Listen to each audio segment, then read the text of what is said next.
Welcome back to another episode of Say Less, all thanks to Westpac. This week's episode, we have Yasmin Clydsdale, nee Meeks, who is an incredible person. We get to find out a lot about her leadership style, and we know her quite well, played a lot of footy alongside her. Kernick probably a little bit more in clubland, but I've been lucky enough to play alongside her in New South Wales and Australia. We absolutely love finding out a bit more about her. Yes, I've been fortunate enough to win my first premiership with Yazzie, and she's taught me a lot in footy as a player on and off the field.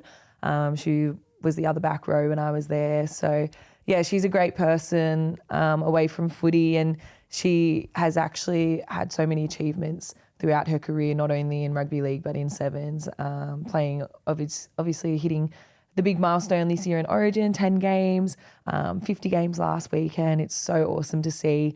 And all thanks to Westpac for being able to bring on such great athletes like Yazzie. It takes a little Westpac. Welcome back to Say Less podcast with Keeley and Kernick. No Millie yet, but you know what did happen? She's announced baby Gigi. Our girl Betty Gigi. Elliott, our little girl. Can't wait to have Mill back on the podcast so she can tell you all about the traumatic birth story. But no, childbirth itself. But it was so cute. Little Gigi's born. Oh, just love her so much already. Yeah, she's a little cutie. Hopefully get to see. We're going to see her tomorrow, so can't wait Meet her to for the get a little first peek. time. So cute. Other than that, how you been, cheeks? What's been happening? We had a game on the weekend. It was a big game against the Sharks. And then we got the weekend off. Yeah. What did I do on the weekend off? I worked on Friday, and then Saturday, Sunday, I parked up and watched the footy. That is it. Nice. And it was some of the best games I've ever seen in my life. So good. So good. I think obviously the last game, fan favourite. Okay. Imagine playing for 95 minutes. Seriously, that's what I was saying the whole time. I was back on the Gold Coast. I couldn't think of anything worse, let alone 80 minutes. We only play 70 minutes. 70. If it gets extended for 5 minutes extra time each way, 80 minutes. And then I'm saying 1 minute. I'm down bad. Like, I'm always looking at the clock. 95 minutes is insane. Oh. That is actually like torture. Okay, but it could have been cut a hell of a lot shorter. They had a few opportunities. There was. Anyway, that will go down as like one of the best games 100%. ever. Yeah. Ever. Yeah, it was very exciting to watch. So thank you, Bronx and Raiders, for making me have a really nice Sunday afternoon. Yeah. So you went back home. What else did you get up to? I went back home. So we played on a Thursday night on the Central Coast, and I stayed there, my home as well. Went out for dinner with the girls on Friday night in Terrigal. Il Toscano, very cute little restaurant in Terrigal. Had a couple of wines, caught up with the girls. It was very, very nice. Went to the old stomping grounds, Mumbo's, where I used to work. Yeah. That sounds very fun. It was really fun. Got to see all my old work friends, had a couple of cocktails there. And then woke up a little bit hungover on Saturday. Which is great. You got Saturday, Sunday to recover. Yeah, it was really, really nice. It was just nice to catch up with my friends. My friend's getting married, and I'm a bridesmaid. So just really fun talking all things wedding. And then I headed up to the Gold Coast on Saturday. Beautiful weather up there. Got to lay in the sun. You're looking brown. Thanks. Played a round of golf Sunday. Mind you, this is the best round I have ever played. Must be those new clubs you got. Yeah, it must be. But usually I can't like finish a hole because I either hit it in the water or like it just takes too long. But I got to finish most holes, which was great. It's fun. I feel like we should do that in the off season. Seriously. And then, came home to one of the greatest games I've ever watched. That's perfect weekend. Asleep by 8:30. Oh, that is great. Yeah. That's actually great. Well, nothing else has really been happening with me. That's about it. Nice. For the weekend. We get this weekend off. For those wondering how the final series worked, it actually got changed yesterday with the actual structure or cleared up. So Changed. 1 and 2, we finished first. Second was Broncos. We get the week off. The following week, we'll verse the winner. Roosters will verse the winner out of 4 and 5. 4 and 5. and then Bronx will verse the winner out of 3 and 6. But originally it was we were supposed to play the lowest person on the ladder. So if 6 beat 3, then we were going to play 6. But then if 3 won and 5 won, then we would play whoever came 5th. Yeah, so they've changed it a bit, which is sweet. Really looking forward to watching the games this weekend. Yes. It's so hard to pick. So the games that are being played, they're both Saturday games. We got Knights, Yasmin Clydsdale's team, who was just in here. Yeah. Knights v Titans. I think, honestly, flip of a coin. And then we've got Cows and Sharks after, and that's who will be versing the winner. These are going to be some of the tightest games. So, it's really exciting. It'll be a really good round of footy this week, even with the men's game. Really exciting game. Sharks are playing as well, so pretty cool to see men's and women's team in there. Sharks versus Raiders for the men's and Bulldogs and Panthers. It's going to be 4 games of really good footy. It will be. Just looking at the last matches played, Knights beat Titans 28-22. That was only 2 weeks ago. And then the Cows beat the Sharks 16-14 in round 3 of this year. So super tight games on both occasions. Yep. Be a very good watch, I think. Yes, I agree. If you're not doing anything, tune in or get to the games. That's pretty much us with footy chat. Reco of the week, Kernick? My recommendation of the week is my boyfriend brought these beach chairs from Temu for like $17. Seriously, the best thing he's ever gotten me. Okay, $17 is getting up there for Temu. I think it was 17 for 2. Okay, that's all right then. I was going to say, that's like Kmart price. No, $17 for 2. And yeah, they fold out, sit up, and like PJ cannot sit at the beach. He never comes down and sits. I can sit there for like all day, 6 hours. He can't even sit there for an hour. He stayed out for 2 hours with me. That's impressive. So good. Very comfy. Love them. He needs some beach activities. That's what I'm thinking. That's my next step. Okay, I've got an idea. Okay, what is it?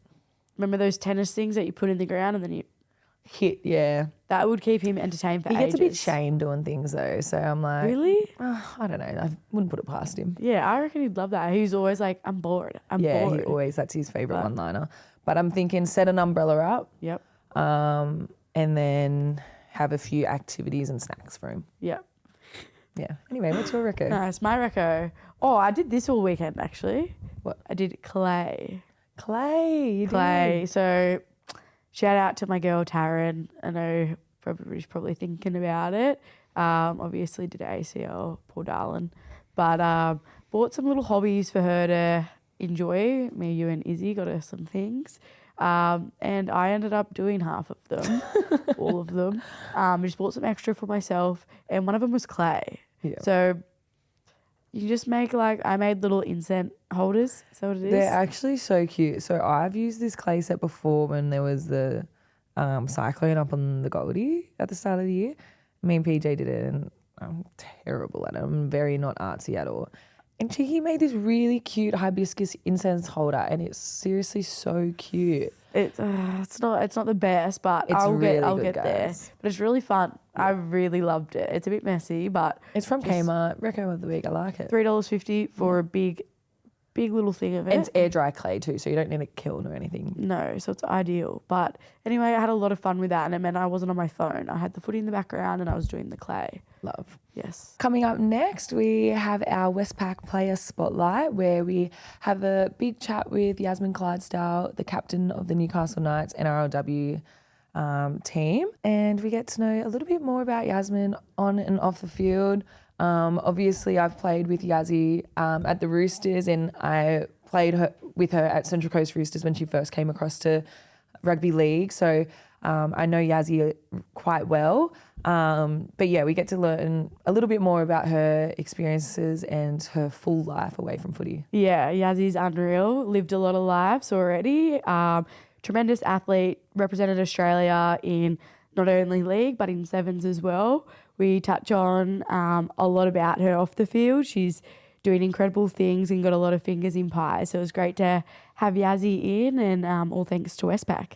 All thanks to Westpac. I think my favourite thing about her is just the type of character she is. She's so funny and always down for a laugh. So all thanks to Westpac for being able to get such great players like Yazzie on. Takes a little Westpac. Today we have the great, wonderful Yasmin Clydsdale. Hello. Yaz, you've just come from Captain's Media Day for the upcoming finals. How was it?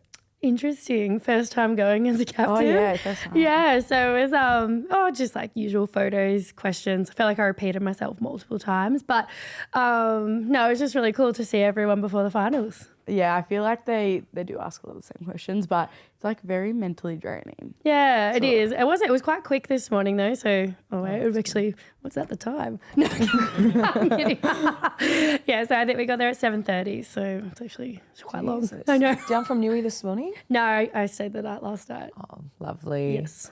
Also, massive congrats on the 50 games on the weekend. That's awesome. Thank you. You had a bloody blinder, a couple of try assists. I actually didn't realise how big of a deal it was, I think. And I feel really privileged that the Knights really made it special. And shout out to Jimmy, our media guy, who made all those videos that I think I'm going to cherish forever. And I'll watch them when I retire and probably get emotional. But I think it was really special that they took the time to make it. Yeah, it's actually such a huge achievement. And even everyone's getting around the shirts, and I saw your celebrations in the sheds after. Yeah, it was really cool. It was It's so nice, very nice. But people forget that the first 3 years is 3 games, unless you made the grand final, which is a 4th game, which is pretty much like men's origin if you think about it. It's only just been the last few years that it's extended out. So to get to 50 is a very long time. No, it was pretty cool. It was pretty cool to do it in the year where everyone's kind of doing it first as well. And to be with the caliber of players like yourself and Izzy, and Zahara and Doozy, and then Shaylee, the sneaky one too. That was cool. Yeah. So I feel pretty special to be able to do it this year with only a few of us, whereas I think it'll keep getting more and more every year. Yeah. Be lots of girls ticking over next year. Yeah. You're probably on 50 next year. Yeah, you would be close. Close to it. Old gal. Seriously. I've been playing for 10 years like you. Oh, God. You touched on earlier, captain. How crazy. That's such another great achievement for this year. What was it like finding out? I think, did BJ tell you in front of the team? So actually BJ told me just with us two, previous to going away for our pre-season camp. So, and he was like, how do you want to announce it? And I was like, oh, I don't really mind. It's awkward. On the stage, please. With a crown ceremony. In pink. Yes, in pink. But no, so it was really sweet. And then after we finished the camp, he announced it in front of the group. And I think, I didn't think it was that big of a deal. And I feel like when I saw the reactions of the other girls and how it was just so cool how loud they cheered, and it was a really sweet moment, but very exciting. What has been some challenges, do you think, or what has been unexpected about captaincy this year? Oh, the challenge for me would be I say I speak with passion. Some people think I speak with aggression. I know exactly what the passion is. Oh, yeah. So I feel just making sure that I'm just helping the girls the way that they need to. Yeah. And I think every girl in our team needs to be spoken to a little bit differently to make sure I can get the most out of each player. So for instance, someone like a TP, she loves the aggression. She reacts really well to it. So for her, I can do that. But say for some other girls, I might need to just get them up in a different sort of way. Yeah. I agree. I feel like that's one thing I've definitely learned because I'm very similar to you, Yasmin. But everyone reacts differently to, coaching as well. And you actually need to learn what works for your teammates and what's best for them, and you get the most out of them. Yeah. That is definitely one of the hardest challenges. It is hard because it takes time too. It's not like you can't work it out straight away. It actually takes time to get to know people, and you think they might be this way, but they're totally actually different. a big softie. Yes. Yeah. I totally agree. No, it's probably, it's one of the challenges, but I also feel I love getting to know people and I love chatting. So I feel it's also a strength that I have. So it takes me a while, but I feel like I work on it really hard. Yeah. obviously doing a great job up there. Everybody is playing very well, especially a lot of young girls coming through. I feel like that's a reflection of like good leadership when young girls come in and excel, like Keeley on the weekend. Oh my goodness, I know. Incredible. Comes on, makes her debut after being 18th person. 3 tries. Like how special is it seeing somebody like her? So it was so special. Like she first time ever being 18th as well for our team. Oh really? Yeah, so I didn't she hasn't been realise 18th before. That's crazy. She actually has come from a rugby background in New Zealand, so she's a Kiwi.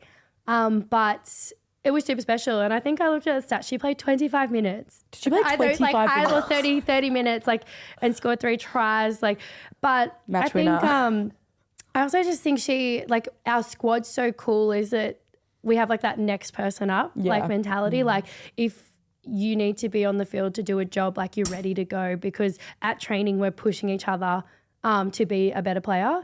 Like even like week in, week out, we have that many back rowers in our squad right now. I have to perform every week because I still want my jersey at the end of the day. But I think in the past 4 weeks we've debuted 3 players and all have been under 20. So like Mercedes, the winger that started, is 19, Farnes 19, Eva's 19. Like I think it's a credit to like the grassroots level at the Newcastle Knights and how hard they're putting into the pathways, that we've got girls that are just stepping straight into the NRLW squad, and they're not missing a beat because they've had all that exposure and that experience previously. So I feel pretty privileged to be able to captain them girls, because they just like, they push me to be a better player too. Yeah, even the Harveys are doing so well that they won my Premiership. Minor Premiers too. Those girls, they kill it, and I think it's a credit to those girls that keep showing up, and like that's probably the hardest team to play in, because girls are going in and out, and girls are playing out of position. So to me, I feel like that would be the hardest team to play in,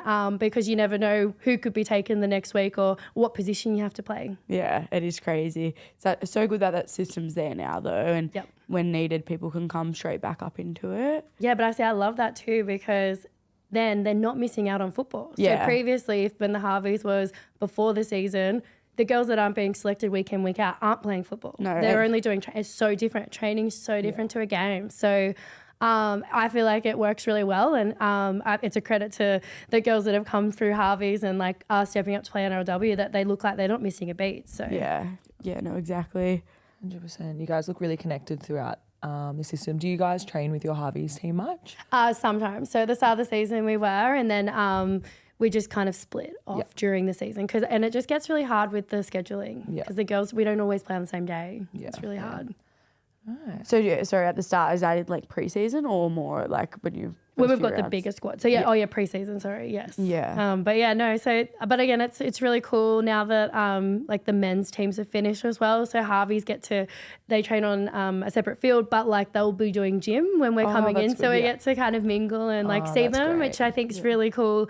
And I wish we could do that throughout the whole season, but it's hard when so many like junior pathway teams are sharing the HQ. So like New South Wales Cup and Jersey Flag are all there still, and they're massive squads. So, but I really love, going into the gym after training and seeing all the Harveys girls. Like, so they're at that one facility as well? Yeah. Yeah, because I feel like it gets really hard with ours, because our Harveys is Central Coast Roosters. Yes. So a lot of the time they're based on the Central Coast.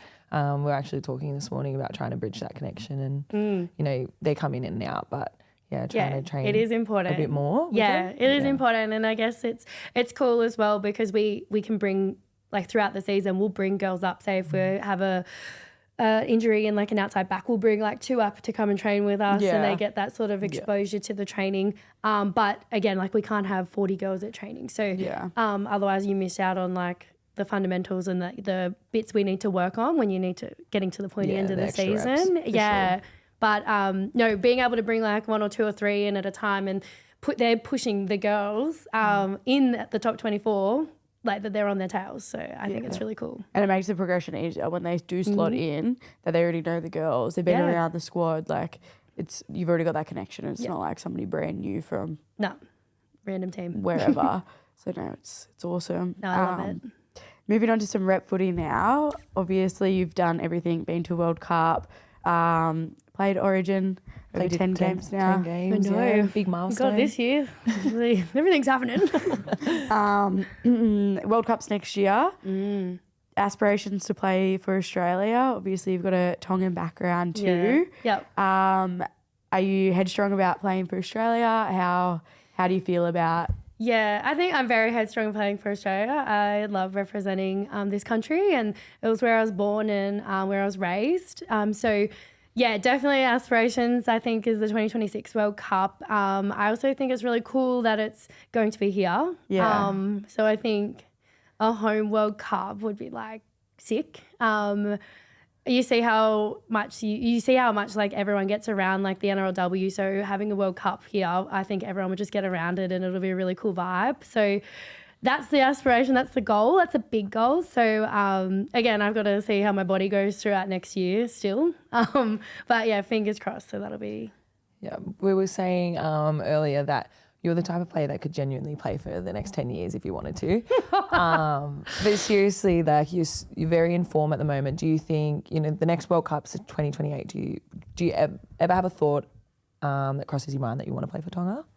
I think so. Like I would love to one day. But again, my big goal would be Australia in 26. So Tonga didn't qualify for the World Cup next year. Did they? No. I didn't even know that. Samoa's in. Oh my gosh. So I didn't know that. So they have the Pac champs. So they're still building, and they've got a new coach like Meg. So it's super exciting for her, and it'll be a really young squad this year. And she did reach out to me, and I think like it's pretty cool to be considered even as well. But maybe like in the future, but again, I just don't know how your body's going to respond, and I do have other aspirations of like having a family. So again, I'll just play it year by year and see how my body goes, and see how many more years Adam will let me play. I shouldn't say let me play. He's so supportive, but he wants a family too. So again, like those, and my age is also a factor when you're talking about those conversations. So. Yeah, I'll just see cake it year by year. Big goal would be World Cup 26 for Australia, but see how life goes. Yeah, well, you never know. Have a baby come back makes you a hell of a lot stronger. Oh, yeah, Caitlin Johnson. No, I was going to say she's crazy. Yeah, she was crazy. But again, I just never know how your body's going to react after having babies. And like Sammy Bremner's built different. She's amazing. Like she's an inspiration too. So, there are a lot of girls that have done it, but I just don't know if I would have put that pressure on myself to want to come back after I have a baby. If it's like more of a natural sort of thing and I feel like I can still give more to the game, I will probably try and keep playing, but only if I feel mentally that I'm in the right headspace. Yeah, it's such a tough decision whether you wait to the back end of your career when you finish to have babies or during and try to come back. I know that's something I think about. I'm like, oh, I know. Oh gosh, do I do it during or after? It is hard. And I guess that's your lifestyle changes too. And that's the other thing I've thought of is like, and I'm definitely at the back end. Like you are still so young. You've got so many more years. But it'll be interesting to see when that time comes. And I think a lot of people say like when you feel like you're done, You'll feel it. Yeah. And I still don't feel that. So I'm like, well, I'm not finished. Sorry, Adam. But I look at Corby and like you said, the lifestyle changes. Yeah. She comes in game day and she goes, Bodie couldn't get to sleep, had like 2 hours sleep. I'm like, it's game day. But that's sort of her personality. She's so chilled. Whereas I feel like I'm so selfish. Like if I have like 9 hours or something, I'm like, Cooper, like you've kept me up. Like, but this is her son. I know, but I'm like, I actually. Also 12 hours sleep over here as well. Yeah, she needs minimum. Literally a 12 hours sleep. Last night, I'm feeling very well rested. It's crazy. But yeah, it's crazy to think that that's the things you've got to consider about your career. It's being a female in sport. It's crazy. Moving on to the last of sort of footy chat. You've been in a lot of full-time programs with Sevens and you've seen how a full-time system works and now NRLW is part-time. What are your thoughts on where the game's at for NRLW at the moment? Do you like where it's at or obviously the goal is to see it go full-time, but we always say like it's really cool where the game's at now because you get to do so many other things. Yes. So what are your thoughts? Oh, it's so hard to say. I actually, I love where the game is at because I love that we're not just football players. Girls have so many aspirations and we get pushed to be more than just football players. We are more rounded as human beings for that. I love that I have the freedom to keep working as well and not being dictated by footy. But again, our ultimate goal is to have a full-time program. But I definitely push for younger girls to keep having aspirations outside of football, because you never know when football will get taken away from you. And I think you're better off if you have an identity outside of football as well, which I think is really important for the mental health and mental well-being of younger athletes. Yeah. In any sport, to be honest. Yeah, no, for sure. And I feel like that's why there's so much enjoyment at the moment with where it's at. It's because you do have other things outside of it. Yeah. It'd be very interesting when it goes full time. Yeah, like, but again, this is my first year that I've taken leave without pay from my school, and I'm working casually, so I work 3 days a week at school. So that freedom has been amazing. It's that's actually still a lot life-changing. though. Yeah. 3 days a week at school, like. And I am studying my master's in inclusive education as well. It's crazy. Yes, that's sweet. Yeah, No, but I just think, but I just kind of love the freedom of it, and but I don't feel tied down. But I would need work because I need to get away from football. Yeah. Like my biggest thing is I need to be doing something for myself that's not just football. And I think that's when I play my best football, is when I'm not overthinking it, and I also feel like I have a greater purpose. Yeah. Sorry, getting a bit deep there. Very well said though. And obviously we're moving into away from footy now, but without the game being part-time, if it wasn't there, you wouldn't be able to, obviously, you've got a farm life, married life, your work, you're studying your masters, you've got your own business with the Higo, Future Fierce. Like you wouldn't be able to do all these amazing things if it was full-time. But we want to jump in to learn more about you away from footy. Alrighty. First off, You guys know everything about me. you're a farm girl. Farm girly. Tell the listeners what that's about. I think I try it's to be. very like you're a city girl go on farm, and Keeley likes to think you'd make a really good housewife on. Okay, I know there's The no Real like Housewives. Scones Housewives like the show, but seriously, okay. Also, there's a girl named Jen Shaw. Yes. She's the first Tongan to ever be a housewife. Okay. That's on the so Housewives. funny. But I swear to God, Yaz, you would be so good. You Like, you honestly, would I've take watched no this. shit. I've watched this season with Jen Shaw, and you are like Jen Shaw but 2.0. No, okay, that's offensive. Offensive, but like you're She's just a firecracker. yeah. That's so Yasmin. Yeah, but like you're a polite firecracker. She's not a polite firecracker. Anyway, point being, you'd make a great Oh my God, housewife. that's so funny. Yeah. Just feel like you wouldn't take shit. You'd also not like. You'd be happy to say things how they are too. Yeah. Like you wouldn't let somebody walk all over you. That's important. I do that a lot. No, but yeah, so Adam's dream was to own a farm. And the opportunity came up and we were able to afford it just.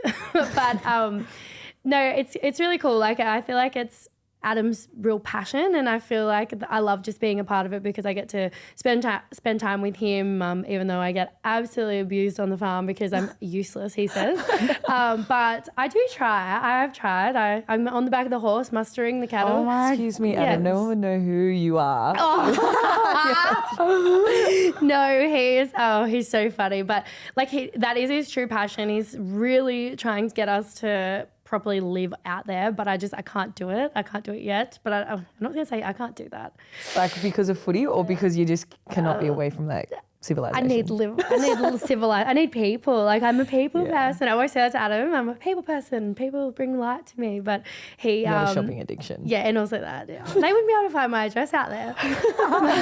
Take you a few weeks to get out there. No, but it is cool. Like, and I just love being a part of it because it's our time together, to be honest. Yeah. How often are you on the farm? And then Adam's on the farm every week. I'm on the farm probably during football season, like once a month. We're lucky to be out there, and at the moment, it's pretty good. There's a lot of feed, so it's hardest when we're feeding the cattle. At the moment, it's pretty good. So For the listeners, so your farm's out in Scone. So my farm's at REUPLOADED, so it's 30 minutes out of Scone. Out of Oh my Scone. goodness. And then So how far away is that from Newey? Probably 2 hours and 20 minutes. And your cattle, what do you have on the farm? Yeah, just cattle. So we've got just bulls and cattle, and then we just rotate them around. Probably like, well, Adam will kill me, probably like 110, 120. Are you serious? Yeah, and I think we've got 3 bulls at the moment. He's probably going to be like, we have this many. Yeah. That's clearly how much notice I take. Yeah. I've not spent much time around cows. Are they like really Heard they're like dogs. They can be. So you got to train them though. So we have these cattle. I call them. I've got Top Deck and Betty, and I can hand feed them. But we train them. So we take bread out and I give them bread, and they come to you when you get out, which I absolutely love. So I said to Adam, like, we'll never sell those cattle because they're like my pets. Yeah. So they are cute. That's so cute. Yeah. Sorry, this might be really like dumb question. So are they self-sufficient until like Adam gets out there? They just eat the grass and stuff? Or Yeah, they do. no. So as long as there's grass growing, so they're pretty self-sufficient. And then you just go like rotate paddocks to make sure that the bull gets over the cattle so that they have calves every year. And then we just like sell off the calves. And if we have good heifers, we'll keep them as well. But yeah, it's pretty interesting. Yeah, Adam would love to buy like a really expensive bull, but I'm like, nope, you've got a limit when you go to the bull sales. How much does a bull go for? It's like how long is a piece of string? Yeah, Really? you can get like stud bulls that are like ridiculous, but like Adam's limit's like 10 grand. Like, and even that I'm like, That is crazy. Yeah. Grand. So that's what he wants to do for the rest of his life. he would love to. He would love to just be a farmer, but I said, you got to stay in the mines as well. you need Girl, income. love shopping. But he would absolutely love to just be a farmer. Yeah. And have a farmer's wife, but Nice. Not yet. not yet. So you guys have been married for how long now? 3 years. 3 years. I know. Crazy. And you have your place out in Scone. Mm-hmm. Yep. Wow. How did you meet Adam? I know that he'll love that we're talking about him. I know. I was going to say this whole interview, I'm going to have to change topics soon. No. So actually, really funny story. So Kirsten is my best friend and she was dating Joseph Tarpany and Joseph was Adam's roommate. Yeah. And Kirsten was like, you should go on a date with Adam, like Joe's roommate. And I was like, oh, no. And the funniest thing was Kirsten tried to do that to Adam and Adam was like, no, I don't want to date her. And then I was like, I don't want to go date with him. Like, ew. And then Kirsten was calling him like really short, but Joe is so tall. Yeah. And Adam is taller than me, but Kirsten's like, oh, he's a little shorty. Like, I don't know. And I said, why are you setting me up on this date then? Like, this is atrocious. Like, this is not fun for me. But we both were saying no. And then it was like a couple of months went past. We hadn't even seen each other. And I think he messaged me on Instagram. And he was like, what are you up to? And I was like, nothing. No. And then we just started chatting from there and then nothing eventuated from that. And then I think I was in the newspaper. This is crazy. What a clout chaser. I know, for Aussie touch football. So I was going away to World Cup and I swear it was in the newspaper. And then he was like, what are you up to? Again. And I was like, nah, I'm going to go on a date with him. And I was thinking, like he might take me out for dinner or something. And he said, I just bought a house, want to come see it. Adam is crazy. So this is pretty much love at first sight. And then I said, yes, I'll come see your house at Katara. So, and then I just remember calling Kirsten up and being like, just like, what does he think I am? Like, is he nice? Like, I was so nervous. And he was like, no, you'll be fine there. You'll be fine. So I was just walking and I still remember it. I knocked on his door and I let myself in and I just was like, hi, I'm Yasmin. That was it. And he didn't even have time to get off the lounge because I just let myself in the house and announced myself as his future wife. No. And then future Tom and Brad. it was so funny because then I didn't realise, like, because he didn't get time to stand up because I just walked to him. I didn't know how tall he was. So then like half the night we were just sitting on the lounge talking and I was waiting for him to stand up because I was like, am I going to be ginormous compared to him? Like, and I was like, when is this boy going to stand up? And then we just like kept obviously chatting from there. And then I remember a couple of like, maybe like a month or two after, I opened his fridge and I was like, finally stood up. what is this? Yeah, finally stood up. And I was like, why do you have Moscato in your fridge? And he was like, oh, I was supposed to bring it out on like our first date, but I got too nervous. To stand up. So we didn't even sit. Yeah, so we were just sitting on the couch the whole night talking. It was so funny. But then, yeah, the rest is history. And it was, pretty funny because my parents were actually in America at the time too. So Adam and I had been on a couple of dates, and I had to like message mum and dad and be like, hey, I kind of have a boyfriend. And I had to like send them photos of him and be like, mum was like, we literally go away for 2 months and we come home and then I'd moved to Canberra with Adam that year. Oh my God. So like it was, we moved pretty fast actually now that I think about it. So I think we started dating in July, and by the end of August I'd moved to Canberra with Adam. Oh my goodness. Yeah. Did Adam play like one game or something in NRL? I think his number is, it's like, it might be like, I think it's 57 or 60. Oh, so you'll overtake. I'm pretty close, touching wood. That's a lot though. 57, whoop whoop. Once I get there, I'll be like, yes. Yeah, seriously, that's so funny. Yeah, it was very funny. Like, we're a very funny relationship, and I absolutely like we've gone through like so much together, and like we've lived apart. When I played Aussie Sevens, and then like in him retiring from NRL, that was pretty big. And I do like, and it was obviously sad because growing up, like that's your goal is to play NRL. And I always say to him like, you've done so much in the game, like don't ever think that you haven't, because so many people don't even get the opportunity to debut. Yeah. Like it's so cool. So like it's been a roller coaster, but I've absolutely loved it. Love that for you guys. Yeah, I love him, even though he. Do you? One of my like favorite memories is when he sat us down on the bed. We had just played a shocking game. I think who were we playing? We were playing for the Roosters together. Yeah, we're playing for the Roosters. We'd lost like the first 3 games. And we had gone out with the team, and because we were all from Central Coast or Newcastle, we all stayed together. It was us two, Jocelyn and Hannah Southwell. And Higgies. And he sat us down all on the bed and just ripped into us and goes, one by one. all right, you were shocking, but more swearing involved. Yeah. Do you have a voice? Yeah. Like, where's your voice? He was saying that to Joss. He was calling Jocelyn. Was mispronouncing her name on purpose to rile us up. This is Sat not us down and surprising just in the ripped into us. slightest. It was this 1 so a.m. or something. funny. And like we were all on this bed. And then except for Higgins, he was like, and you're so good. Like, you are amazing, Olivia. And He I was loves just the like, hookers. shut up. Yeah, a little Shut hooker up. favourite. But we all copped it, like absolutely. And then you were I trying to give copped it it. back. But yeah, you and Jocelyn. Poor Jocelyn. Yeah, Jocelyn only was like Jocelyn. She copped it the most. But yeah, Oh. God, this is what I Poor mean. Joss. And he still gives player ratings. Does he now? Yeah, gives player ratings. Won't Like, be Do you do asking like a what mine pyramid is. when you get to training? Oh. Bottom of the pyramid. He genuinely would if yeah. he watched Dance Mums as a kid. He would. Oh. He actually is so. But like, I love how invested he is in it. Yeah. Like he loves it. Yeah, But far out, that night was so funny. it was so funny. That was ridiculous.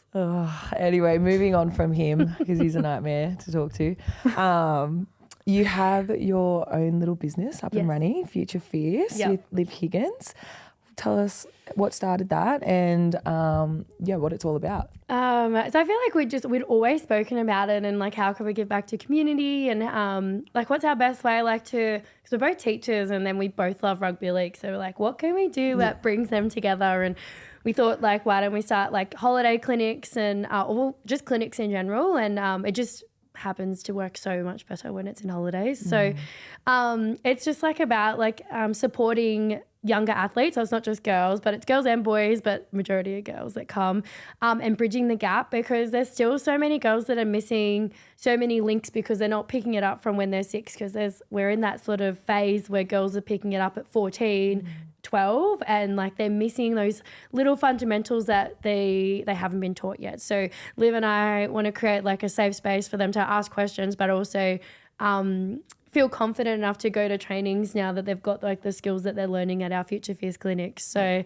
yeah, it's pretty special to be able to share something like that with Liv, and we've got the backing of Tees. They're one of our major sponsors, and Classic, they help out as well. So we're super lucky that they want to invest in the grassroots and help support us, support the community. It's unreal. And at the moment, is it just based in Newcastle or Yeah. have you got plans to expand or you thinking just staying there? At the moment we've just got Newcastle, but we've got lots and lots of clubs that reach out for us to go to their club training sessions to help out. So like Malabula and Mudgee, they want us to go out there as well. So like it's really cool to be able to see so many girls pick up the sport, but also we can help like the coaching stuff and like what they need to like help in the game. And that's also like what we want to do is make sure that girls are getting the right coaching so that they can excel and elevate the game even further. Yeah, it's super important, the coaching side of things. Feel like it's probably been a gap, like even coming into NRLW level. So many people just go to coach the men's side of things or the boys' side of things. So yeah, and kind of see the NRLW as like a stepping stone. Yes, definitely. I do feel like that too. And I feel like it's changing now though. Like people want to be an NRLW coach or they aspiring, and it is really cool. Yeah. Well, I think the part of that is it's full time for a lot of the coaches now. So that's obviously like a foreseeable future. Yeah. Knowing that it's financially going to be able to support their family. I think that's a big thing, which is great. But just quickly back to a bit of rugby league. You've won 3 premierships, is that correct? Yes. Have you got a favourite and why? Ooh, that's a big question. I loved them all. What did I say? Probably that last one with the Knights was probably against the Titans. Yes. I think that one was a really big game, I think. And I think the reason though I loved that game was because my mum was there. So my mum doesn't come to heaps of my games. So her being there was like really special to be able to hug her after the game and like see her excitement as well. So mum, dad and Adam were there. So to be able to celebrate with them was probably my favourite part of it. So yeah, even though like the game was pretty cool as well, but I think it was, just getting to see my family after the game was the most important. Yeah, it was so special. Cute. I know. Instead of just seeing my drunk husband. And all his friends. and all his friends. That one in the Roosters after. one in Redcliffe was ridiculous. Seriously. Like he would bring so many friends. He brings the whole of Scone. Yeah. out. So we would have like for Central Coast Roosters, we would have boat races. Adam would organise the boat race and be like Scone versus the rest. And like he put our sober driver in the race once, and I was like, we've got to wait 2 hours now. He goes, that's the point. And I was like, oh my God, Adam. When he organised the bus for all of the Scone, I know. all his friends to come to one of our games one time, it was so I funny. love that so much. Yeah. He loved it. He's getting bums on seats. Yeah, he is. He's getting eyes on the TV, eyes on us. Last question to wrap it all up. What's your plans for after footy? No. That's very broad. Like, well, all right, you're going to retire. What's the next thing you're going into? Because you're doing Future Fierce. I feel like you could go into coaching for NRLW. Yeah, You've got your teaching. I don't know. Remember, I have like obviously started to think about that, like now that I'm getting older. But I think I would absolutely love to be part of the club still, the Newcastle Knights, and in however way that sort of looks, because I still feel that I want to support like the younger girls coming through, and also like make sure that they're all in the right mindset, and they're like that football's not forever. So I feel some girls can't still come in and just think NRLW is the be all and end all of life, and that to me really scares me, because just there's so much life after football. Like if you look at like we're gonna all live till nearly 80, and football, like if you have a good career, like 10 years max, 10, 15 years. So like if you look in the big scheme of life, there's a lot more living you have to do after football. So I would, I'd love to, do maybe something for the career sort of pathway, maybe get into coaching. I have to work on the way I talk still and my instructions. But Good blue shirt. Yeah, oh God, imagine me running on a blue shirt. Be like, beep, beep, beep. Do you want to change this right now? You can be blue shirt, I'll get the jersey on. Come on, take it off. If you're going to start playing like that, seriously, I don't care that I'm 40. Put the 12 jersey on, take it off. Seriously, if you're going to keep running like that, I swear to God. Oh my God, that's so, So I don't know, I haven't really thought about like completely what I would want to do, but and then I love teaching too. So I feel like I've got lots of avenues and just see what happens in the future, because like I probably think at the moment there's roles that don't exist in the NRLW that will, when it comes into full time, might come into fruition. So I would keep my door open to any opportunity that comes my way. Nice. Well, thank you so much for joining us today, Yasmin, and thanks to Westpac for being able to spotlight our great players. Yes, thank you, Westpac. We love you. Thank you. And best of luck for this weekend. Big semi-final. Thanks, guys. Oh, I'm on the other side of the draw, girls. So hopefully see you in the big one, Hopefully hey? see you there. No, it's going to be so exciting. Thank you. Thanks. Thank you so much.